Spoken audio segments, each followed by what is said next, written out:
In the heart of a quiet American neighborhood, Rose lived in a house that was once full of noise, but now it is a tomb for a woman who is still breathing. The walls are covered with photos of her 3 children. They are doctors and lawyers in New York and London, smiling in expensive frames while their mother sits in the dark. She spent 30 years building their lives, sacrificing her own dreams so they could fly. Now that they have wings, they have forgotten the nest where they started. Her phone sits on the mahogany table like a cold, dead stone. No calls on her birthday, no messages on Sunday. To her children, she is just a memory they choose to ignore. Rose eats her dinner standing up in the kitchen. There is no reason to set a table for one. The silence in the dining room is louder than any scream. She checks her email one last time, hoping for a "Hello, Mom," but all she finds are bills and advertisements. The world has moved on, leaving her behind in the dust.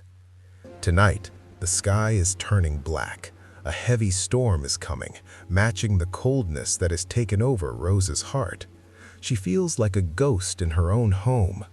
She walks to the door to lock it, her footsteps echoing on the hard wood.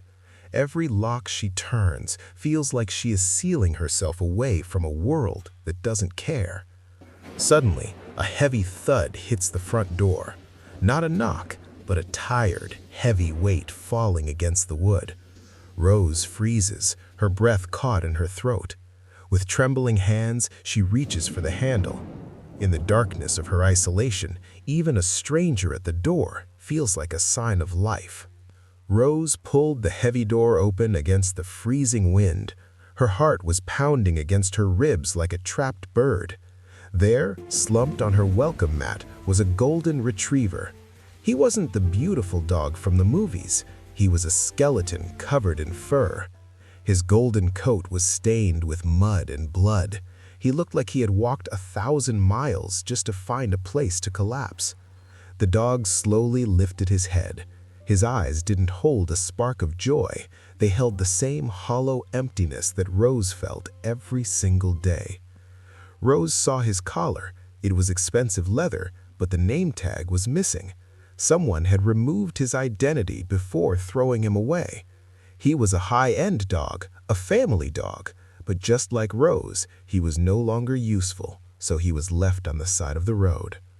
The dog didn't bark. He didn't beg. He just looked at Rose as if to say, "I know what it feels like to be forgotten." Rose felt a sharp pain in her chest. She realized this dog was her silent twin. They were both ghosts in a world that only loves the young. She didn't think about the mud on her clean floors. She didn't think about the cost. She only knew she couldn't let him die in the dark. She whispered to him, "Come inside. We can be alone together." And for the first time in years, Rose had a reason to keep the light on. Rose led the limping dog into her spotless white kitchen. The mud from his paws marked the floor, but for once, she didn't care about the mess. She knelt on the hard tiles, her old knees aching. She began to wash the dried blood from his fur with a soft, warm cloth. As she cleaned his wounds, she realized he wasn't just hungry. He was exhausted from being alone in a world that had no room for him. She spoke to him in a low whisper, telling him about her children. She told him things she had never said out loud to anyone else. She told him how her son forgot her birthday and how her daughter never answered her letters. The dog listened as if he understood every word. For the first time in years, Rose felt like she wasn't talking to the walls. She had a companion who didn't judge her for being old. She found an old quilt in the closet, the one she had made for her grandson who never came to visit. She wrapped it around the shivering dog. The dog let out a long, heavy sigh. He finally closed his eyes, feeling the warmth of a human touch for the first time in months. Rose sat back against the cabinets, watching him sleep. She realized that she wasn't just saving his life, he was saving hers. The storm outside was loud, but inside, the silence was finally gone. Rose wasn't a ghost anymore. She was a protector again. The next morning, the sun was bright, but the house was still cold. Rose was making tea when her phone finally rang. It was her son from New York. He didn't ask how she was. He only talked about his busy job and his new car. He said he couldn't visit for the holidays. He said he was too busy to come home. His voice sounded like a stranger's. Rose stayed silent. She wanted to tell him she was lonely, but she knew he wouldn't listen. He hung up after 2 minutes. She felt that old, familiar pain in her heart. But then she felt a soft, warm weight against her leg. Buddy was looking up at her. He didn't have a job or a car. He only had his love, and he was giving it all to her. Rose knelt down and buried her face in his soft, golden fur. She realized that blood doesn't always make a family. Her children had her DNA, but this stray dog had her soul. He saw the woman that the rest of the world had forgotten. She stopped waiting for the phone to ring. She realized she didn't need a call from New York to feel important. She picked up Buddy's leash. For the first time in years, Rose wasn't looking back at the past. She was looking forward. Rose walked out of her front door with a new light in her eyes. She wasn't a ghost anymore. She was a woman with a purpose. She used to walk with her head down, avoiding her neighbors. But today, she held the red leash like a trophy. A neighbor stopped to ask about Buddy. For the first time in 3 years, Rose had a real conversation with another human.